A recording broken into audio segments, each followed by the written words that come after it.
రాష్ట్ర ప్రభుత్వం ప్రజలకు వైద్యరీత్యా చేస్తున్న సేవలను మరవలేనివని, ప్రైవేటు యాజమాన్యాల చేతిలో ఇబ్బంది పడుతున్న పేద ప్రజల ఆరోగ్యాన్ని దృష్టిలో ఉంచుకొని Guntur GGH superintendent doctor Kiran Kumar గారి చొరవతో ప్రభుత్వం వారు కేటాయించిన 50 లక్షల రూపాయల ధనంతో కొన్ని అభివృద్ధి కార్యక్రమాలు ఏర్పాటు చేయడం జరిగింది. దూర ప్రాంతాల నుంచి హాస్పిటల్కు వస్తున్న ప్రజల నిమిత్తం 11 నూతన ఓపీ విభాగాలను ఏర్పాటు చేయడం జరిగింది. అలాగే హాస్పిటల్కు వచ్చి ఆపరేషన్ సమయంలో రోజుల తరబడి ఎదురు చూస్తున్న రోగులకు ఎటువంటి ఇబ్బంది లేకుండా 2 అధునాతన ఆపరేషన్ థియేటర్లను ఏర్పాటు చేయడం జరిగింది.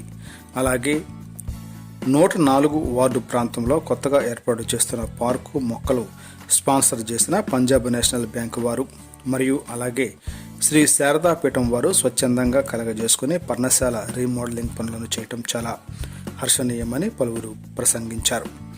ఈ కార్యక్రమానికి ముఖ్య అతిథులుగా విచ్చేసినటువంటి గుంటూరు జిల్లా కలెక్టర్ ఎం వేణుగోపాల్ రెడ్డి గారితో పాటు నగర మేయర్ కావటి మనోహర్ నాయుడు, తూర్పు పశ్చిమ నియోజకవర్గాల శాసనసభ్యులు ముస్తఫా, మద్దాలి గిరి, market yard chairman Lella Appireddy, నగరపాలక సంస్థ కమిషనర్ కీర్తి చేకూరి పలువురు ప్రముఖులు ప్రారంభోత్సవాన్ని నిర్వహించడం జరిగింది.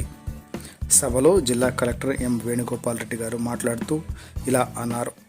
రాష్ట్ర ప్రభుత్వం ప్రజల ఆరోగ్య విషయంలో కావచ్చు, ప్రజలకు కావలసిన సంక్షేమ పథకాల విషయంలో కావచ్చు, ఎప్పుడూ వెనుకడుగు వేయబోమని తెలియజేస్తూ అలాగే హాస్పిటల్ సూపరింటెండెంట్ అయినటువంటి డాక్టర్ వై కిరణ్ కుమార్ గారిని అలాగే వారి వైద్య బృందాన్ని అభినందించారు.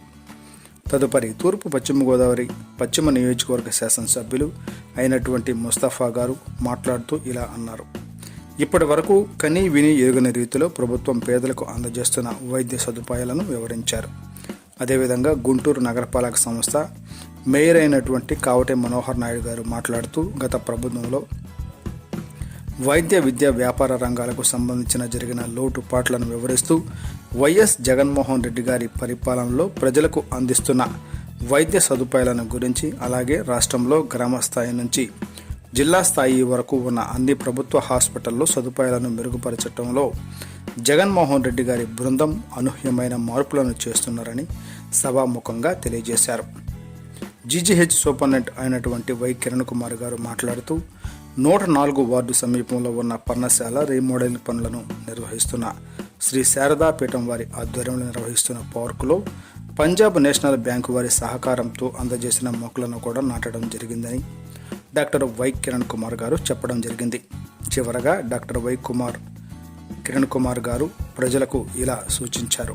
ప్రభుత్వం వారు అందిస్తున్న వైద్య విభాగంలో ఉన్నటువంటి అన్ని రకాల సదుపాయాలను అందుకోవాలని, ఒకప్పుడు గవర్నమెంట్ హాస్పిటల్ అంటే భయపడుతూ వెళ్లే ప్రజలకు ఇకపై అలాంటి ఇబ్బందులు ఉండవని, రాష్ట్ర ప్రభుత్వం వారు అందజేస్తున్న మౌలిక సదుపాయాలను దృష్టిలో ఉంచుకొని ప్రతి ఒక్కరూ గవర్నమెంట్ వారిచే నిర్వహించబడుతున్న అన్ని రకాల వైద్య సదుపాయాలను పొందాలని విన్నవించారు.